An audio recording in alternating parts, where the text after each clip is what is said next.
Alrighty, welcome back to Ask Dan Anything. I'm Dan Monroe, confidence coach, founder of Brojo, relationship coach, and I'm going to be answering one of your questions today. And today comes from a guy who wants some help with video games. So this video is for guys and girls who play a lot of video games and they're wondering whether or not it's healthy to do so. It's come up for a couple of my clients now and I want to address it. So one of them's written through to me, says, what are your thoughts on guys playing video games? Is it no different to just watching a movie or reading a book? Or is it a huge waste of time because you're not accomplishing anything in the real world? I can't decide if I should quit gaming altogether. I want to give my thoughts on it. So first off, I want to say that in terms of gaming, I'm no expert in video games, but to me there appears to be three main types of video game players. One is professional. This is somebody who does it for a living. They get paid to do it. So you're only a professional if you're getting paid to do it. Second is casual. Somebody plays it maybe 1 or 2 hours a day, average, like a hobby. It's like hiking or watching Netflix. They can take it or leave it. It's just something they do when there's downtime.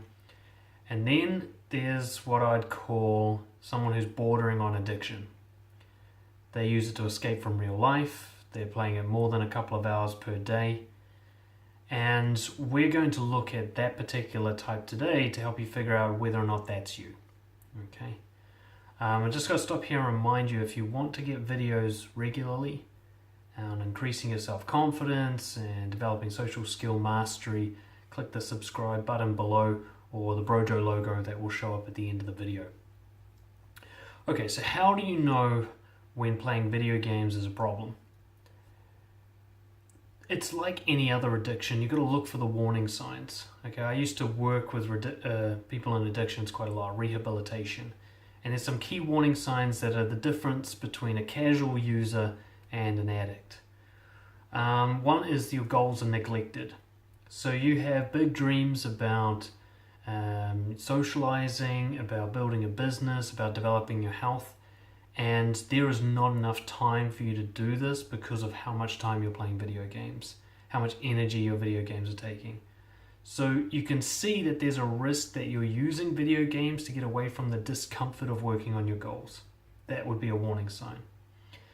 Another one would be when there's other binge-like behaviors happening. So maybe while you're playing, you're that classic guy who's got the headset and he's got the Doritos packet and the chocolate and the Mountain Dew, and you're just binging. And then when you finish playing, you jump on the porn and you binge on that. You're a binger. You're somebody who just does massive amounts of kind of harmful pieces of behavior for a long period of time. So if you see patterns of binging in your life, and computer games seems to be just another one of those.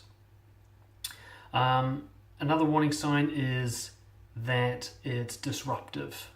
You're staying up really late at night and it's making you perform poorly at work. You're neglecting your friends, you're neglecting going to the gym and your health. And like we said, not working on your goals. Your life would be a lot better if you weren't spending so much time playing games, and you can clearly see that. These are the warning signs of addiction, okay? A casual piece of behavior doesn't cause these problems, okay? And the biggest one, if you're really not sure, is to ask yourself, can I control myself? Are you sure that you can? One way to test this is to stop for a month. Now, you won't die if you don't play video games for a month, right? And this can be a great way to prove to yourself that you're safe. But don't just stop for a month. Have the console and the games right there ready to play and see if you can resist. Don't tell anyone you're stopping. Don't set up any accountability barriers. And just see if you can just get by without any feelings of withdrawal. If it really makes you uncomfortable to stop playing, then we're looking at an addiction pattern in your brain. Okay, if you're a casual player, the thing could sit there collecting dust and you just carry on with your life. Okay. So that's how you know when it's a problem. And if it's a problem, if that's what you identify it as, then you've got to treat it like a drug addiction. Okay. It essentially is. If you're getting a pleasure reward from playing games, you're getting a lot of dopamine hits and adrenaline hits from the excitement of the game, or from just numbing out, not feeling anything while you play for hours on end.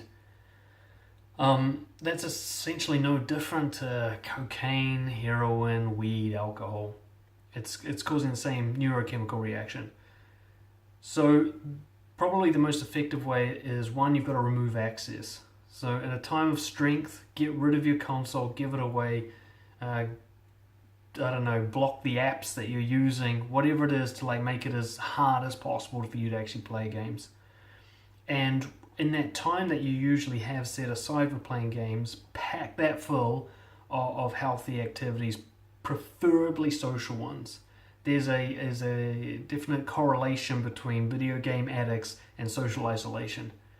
Okay, and video game addicts and Asperger's and other conditions that make it difficult to socialize. Not impossible, just difficult.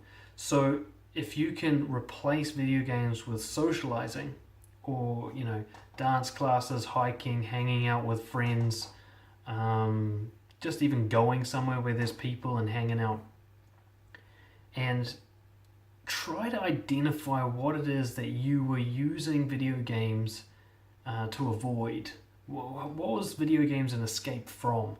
That's the thing you need to go towards and deal with. If you can go towards that and deal with it, video games can end up just being a casual pleasure rather than a drug. Okay, so that's my thoughts. If anything I've said about the reasons you're using video games concerns you, then you've got to listen to your brain and your body. Why does it concern you? If it was healthy for you, you wouldn't be getting that concern. So thank you for watching. Please leave your comments and thoughts below. Give me as much feedback as possible. Share your story. Don't forget to subscribe to the channel for more of our hottest confidence building tips. And if you want your questions answered by me personally, email me dan@brojo.co.nz if you want more support. And I'll see you for the next one. Cheers.